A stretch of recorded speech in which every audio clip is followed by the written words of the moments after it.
Hello, my wonderful viewers, and welcome to another episode of Betty Adams Overanalyzes. Today we are taking a fully spoilery look at all of the revelations of the Heiress, the Mandalorian Season 2, Episode 3, or Chapter 11 if you like. And again, be warned, this episode is going to be full of spoilers. All the spoilers are going to be in here. Well, not all of them, but as many as I could fit in one reasonably length video.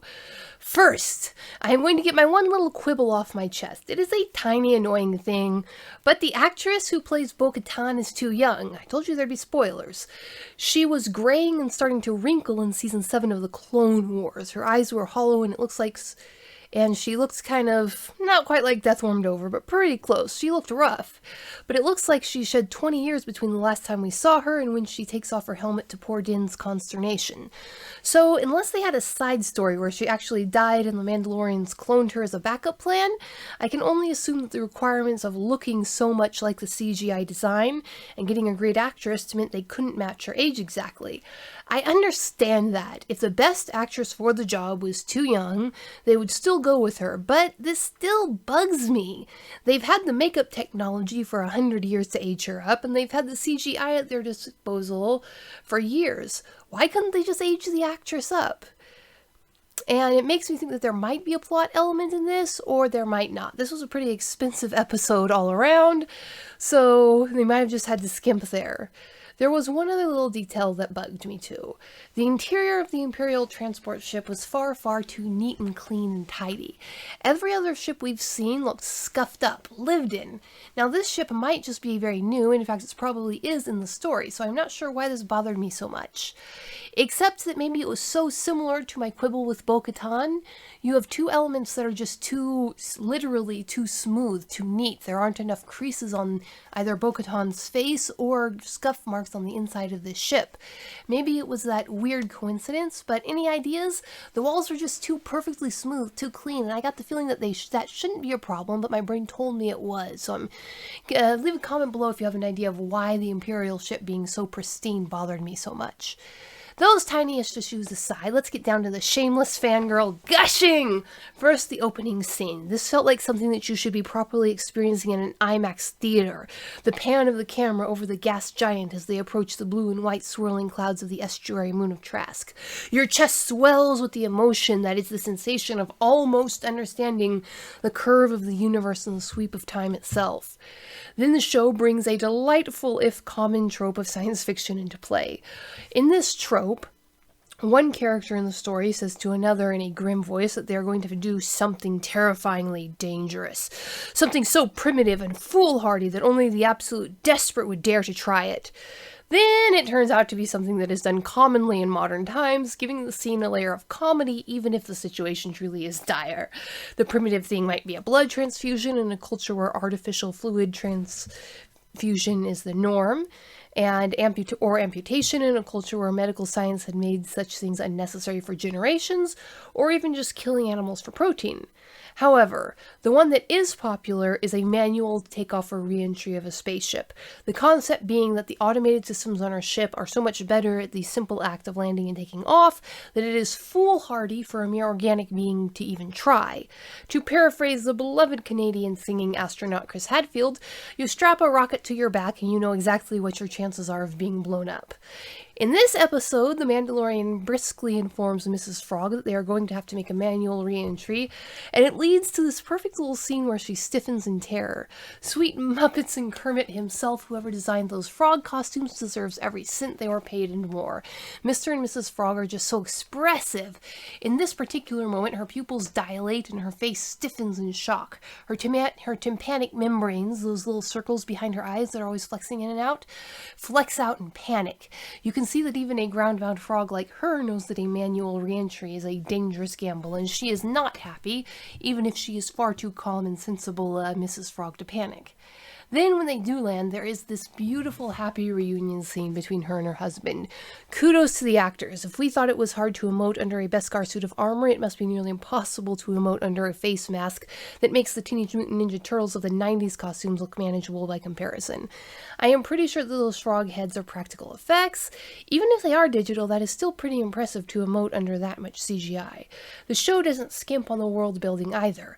We learn that these frog people are very tactile. They love to touch each other to express communication. When Mr. and Mrs. Frog meet for the first time, they touch the palms of their hands together tenderly. When Mr. Frog joyously thanks Mando for bringing his wife and her spawn, he gently swipes his hands up Mando's vambraces. So much of their lives is revealed in just a few moments they meet on the pier. And the pier. Oh, that pier. All right, I want you to take a deep breath, close your eyes, and imagine something. You walk into a museum and take a deep breath of that special museum smell. The air is cool around you, but you know museums are like this. Something about preserving the artifacts. They must be cool and dry. You thought ahead and wore a warm sweater. It is almost too warm. A heavy knit thing that some uncle loaned your father in the far-off time before you were. You let the fraying sleeves slip down past your hands as you wander towards the exhibit of paintings that the museum has been advertising for weeks. The initial crowds have come and gone. A single school group now trots after an eager young teacher, and you drift away from them to examine the paintings. One in particular catches your eye. It is mostly shades of blue and brown, a fishing port from 100 years ago in some northern Eurasian or North American coast. Dark clouds crowd the sky, but the foreground is full of 1,000 things, familiar and alien at the same time. Fishing nets, pulleys interwoven with ropes, buckets, all just subtly different, made alien instead of merely mundane by the passage of that great old enemy time. Then you note what caught your eye. The old fisherman in the foreground, the one who glares at you from over his shoulder for interrupting his work. He is wearing the same sweater as you. Even in the broad strokes of the oil paint you can see the weave of wool, and you smile as you curl your fingers in the soft threads. You and this alien being share something. The first person we see clearly on this pier is an exasperated Mon Calamari dock worker watching the Razor Crest hurl down the gravity well like it's going to pancake into the dock. Now, the Mon Calamari worker expresses no panic, no confusion. This dock worker has seen it all, just like every other dock-bound mechanic who has worn that sweater since the weave was invented. And the Port Authority dispatcher made me laugh as well. Even though we never got to see her face, she is just an exasperated voice on the other side of the Razor Crest comms. She first absently but firmly tells the Razor Crest to slow down, then repeats it with the increasing sternness but no panic as the Razor Crest hurtles towards the landing pad. I could almost hear her smirk with satisfaction as the Razor Crest stopped just short, and then I swear I heard her laugh as it plopped into the bay. Look, I have been a dispatcher for an out-of-the-way little port like that. Entertainment is scarce when you're waiting for planes to come in from the Alaskan bush, and if you are not in any way responsible for the chaos that just happens to happen, you learn to enjoy whatever excitement doesn't end up killing anybody. So yeah, they really put a lot of effort into that voice actress. The docks are a busy home of life that is different from any port we've seen in The Mandalorian so far. And I think this dock is different from any port we've seen in Star Wars so far. No one, or almost no one, is just lurking or loitering around aimlessly. No one is nervous and twitchy because there's a war going on. Everyone is just working. And they are working hard. They are striding confidently from one point to the another, or bent over with their hands busy in some task. There are jobs to do on this dock, and these are the people who are doing them. Mon Calamari, the Koran, and their squid-headed system mates, and even an assortment of humans, however not many. These docks here are at least here on this port are dominated by the squid-headed Koran. On a side note, I thought I recognized them as system mates of the Mon Calamari, but I wasn't sure, so I actually had to go look them up, and I had to look up the other species that lived with the Mon Calamari. But yeah, Crane? Anyway, the squid-headed guys. Now, there was, however, one lurker in the docks. And this choice of actress for this character in her first appearance was a brilliant little subversive move on the director's part. You see, the actress they chose looked quite a bit like you would expect the live-action human actress for Ahsoka Tano to look, and this actress's head was shrouded in a massive hood. So in about 2 seconds, my brain went through this whole series of loops.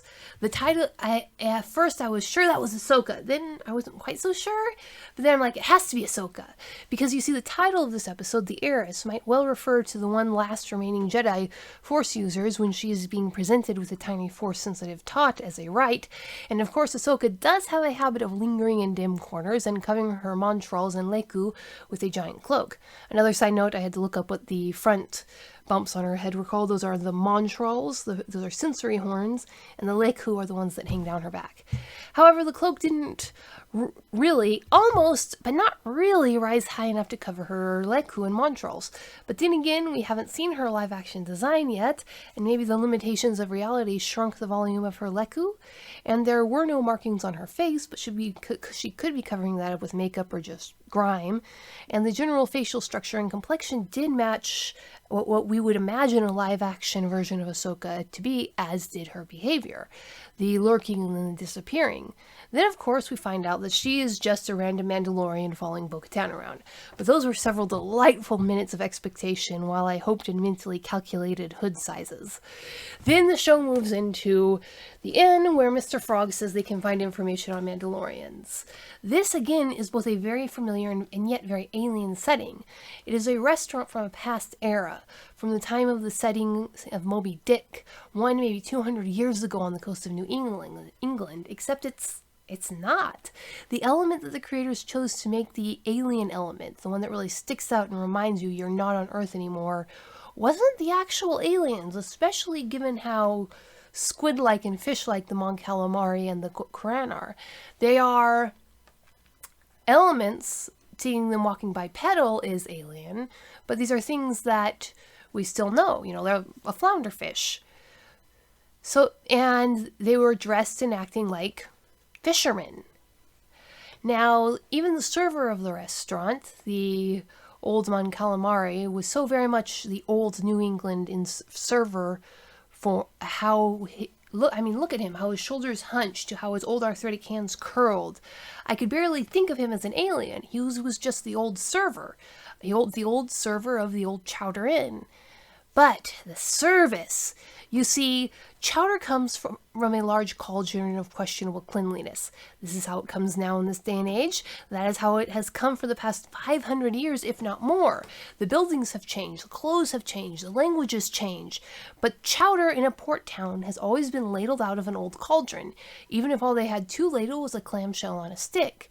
This is how it has always been done, and watching the server reach up and dispense the chowder from an overhead font just felt jarringly alien. I know this sounds weird, with the literal aliens walking around and talking right in front of us, and Baby Yoda sitting right there. But in this setting, that font was the only thing that truly felt alien, and that is just a little spark of brilliance. It's the matching opposite of using the knit sweater to form a link of familiarity with this dock. What I want to know is, how did the creators figure that out? Who thought to have the chowder dispensed from overhead fonts? I didn't even realize that I had this idea in my head, or how deeply in my psyche the image of a chowder being ladled was, and yet there the image was, ready to be violated to create this sensation. The tables, the chairs, the spoon, the clientele, all of it screamed 18th century New England. The chowder font, that was alien. Who knew that subconscious vein was there for the showrunners to tap into? Now, there's so much more I could go into. I am only a quarter of the way through my notes. One important thing, though, I can't help but mentioning is the info dump we get when Bo-Katan takes off her helmet in front of Din. I have never seen a more naturally executed info dump that just felt smooth and right in the context of the show. It still, after all, was an info dump, but as a creator, I was jealous as any green-eyed monster could be. That was a matter of a few seconds before the scene was resolved, and yet in it they fully answered some of the most pressing questions the fandom has been gnawing over. Why didn't Din know about the Jedi? How could he know to say, "May the Force be with you," but not know about the religion it came from? What is it with the Mandalorians suddenly not taking their helmets off when we saw Bo-Katan and Death Watch do it all the time? All of that is not only answered completely and logically and brushed aside, but it's answered so naturally in the course of a conversation that was perfectly logical in the context of both the situation and the personalities of the characters involved. You knew that as soon as Bo-Katan took off her helmet, Din was going to ask that question and demand those answers. And her answer was perfectly logical. And her attitude was also perfectly Bo-Katan. Oh my goodness, when she rolled her eyes and glanced to the side after realizing what Din was. That was so Bo-Katan. They picked the perfect actress, even if she is too young. I will just end with the note that Baby Yoda has been exonerated. While he did freely eat the unfertilized eggs, he clearly knew that the tadpole baby was a friend and not food. It makes sense given his past behavior of wanting to play and interact with the village children, but chomping down on the frogs left, right, and center. His force sensitivity must allow him to distinguish between a living sapient being and just something that's unquickened sapient flesh, I guess? Anyway, what do you think? Why did they choose to make Bo-Katan look so young when they could have aged her up? Why was the Imperial transport so shiny inside? Who gave the best face expression in this episode? Because the subtle face acting was fantastic. Leave a like below if you agree, and leave a comment knocking my analysis into the beast hole if you disagree. Peace out, my wonderful viewers.